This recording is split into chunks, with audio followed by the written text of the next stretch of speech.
नमस्कार मित्रों बहुत सारे साधक या बहुत सारे व्यूअर्स हमसे पूछते हैं कि घर में बहुत लड़ाई झगड़ा होता है, घर में कलेश होता है, पति पत्नी की बात नहीं बनती है, पिता पुत्र की बात नहीं बनती है, बच्चे भी लड़ते हैं, माँ बेटे भी लड़ते हैं।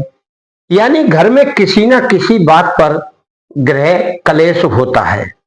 छोटी मोटी बातों को भी बतंगड़ बना लेते हैं और एक दूसरे से बोलना भी बंद कर देते हैं और पति पत्नी में जो प्रेम होना चाहिए वह प्रेम भी नहीं रहता।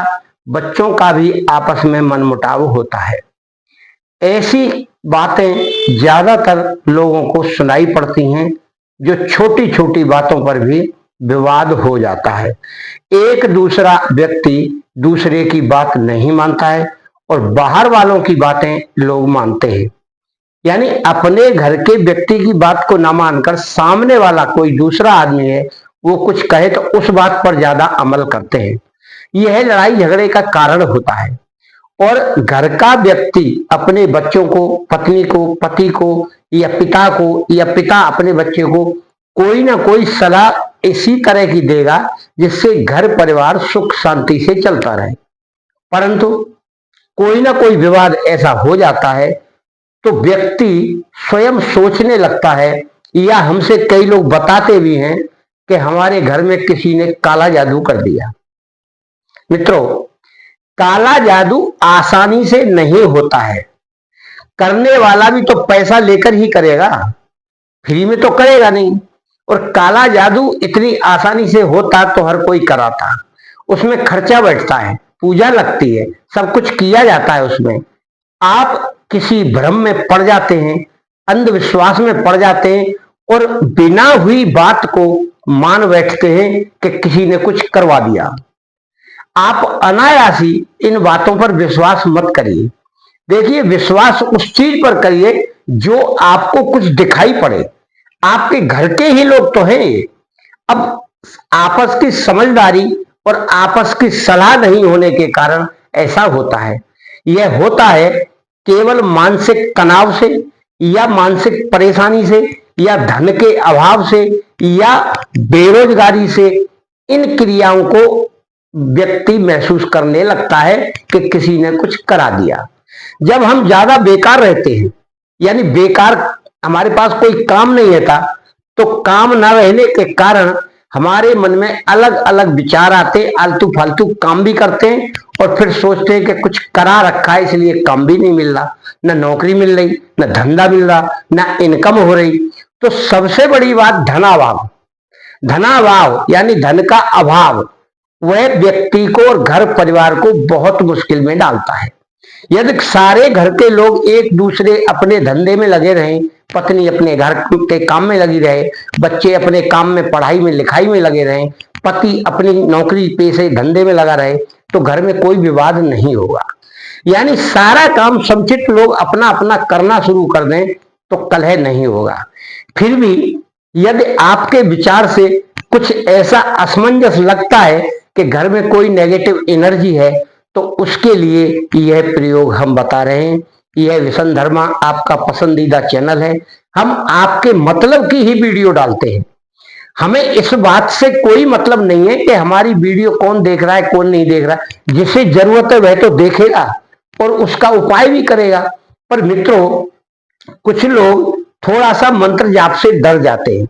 इसमें केवल एक ही मंत्र जाप है और एक माला ही करना है और बिल्कुल साधारण तरीके से करना है।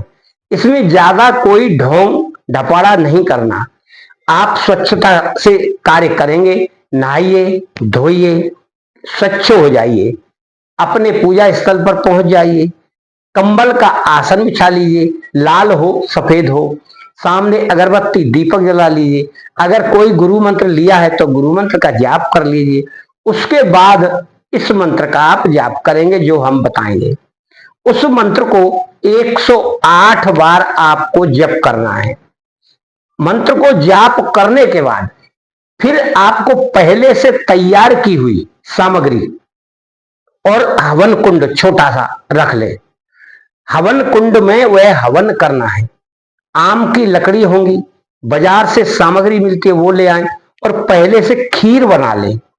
हो सकता है सवेरे आपको देर हो जाए, थोड़ी खीर बना ले। हवन सामग्री में खीर मिलाएं, चीनी मिलाएं, खीर मिलाएं, पंचमेवा मिलाएं, बाजार की सामग्री मिलाएं, थोड़ा अन्न मिलाएं, यह हवन सामग्री है। और फिर आपको उसी मंत्र से, जो मंत्र आपने जाप किया है, 108 बार आपको हवन करना है। यह सारी क्रिया आपको करनी है रविवार या मंगलवार को।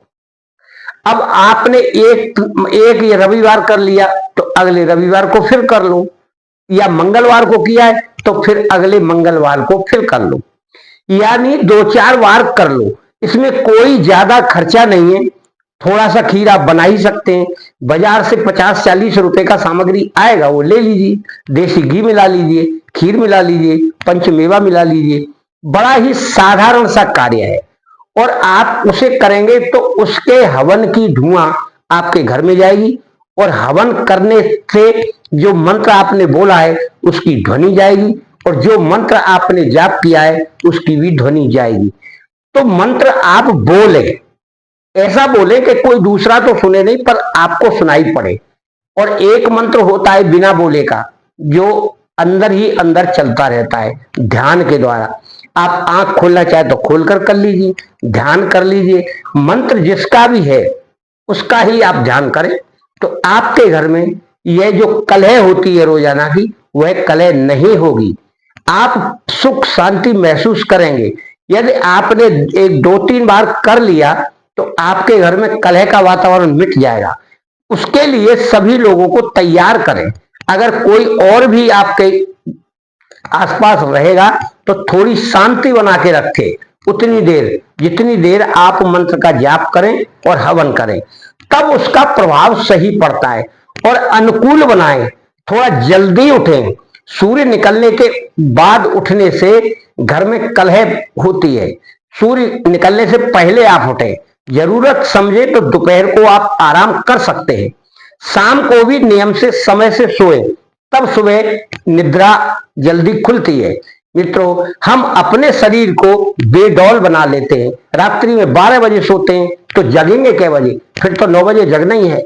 इसीलिए आप इस मंत्र का जाप करें। इस मंत्र को इस प्रकार पढ़ना है। ओम नमो आदेश गुरु का, धरती में बैठा लोहे का पिंड, राख लगाता गुरु गोरखनाथ, आवंता जावंता धावंता, हाँक दे धार धार मार मार, शब्द सांचा फुरो वाचा। इसी मंत्र का जाप करना है, इसी से हवन करना है। मंगलवार या रविवार को एक माला जाप करना है आम की लकड़ी पर। उसके बाद हवन करना है 108 बार। इसकी क्रिया से आपके घर में सुख शांति समृद्धि स्वतः आने लगेगी। ना कोई घर में काला जादू होगा, ना कोई काला जादू किसी ने किया होगा। आपको स्वतः महसूस होने लगेगा कि इसका परिणाम कैसा निकला। कोई खर्चा नहीं है इसमें ज्यादा, ना किसी को बुलाना है। और अगर आप ज्यादा करें तो बीच बीच में कन्या भोज करा दिया करें, छोटी कन्या 5 साल 4 साल की, जब भी आपको उचित लगे मंगलवार या रविवार को, तो आपका घर एकदम पहले जैसा हो जाएगा, सुख शांति से चलता रहेगा। आपका और आपके घर परिवार का मंगल हो। धन्यवाद हो। गुरुदेव से माता जी से यही प्रार्थना आपके लिए करता रहता हूं। हमेशा आप सुखी रहे।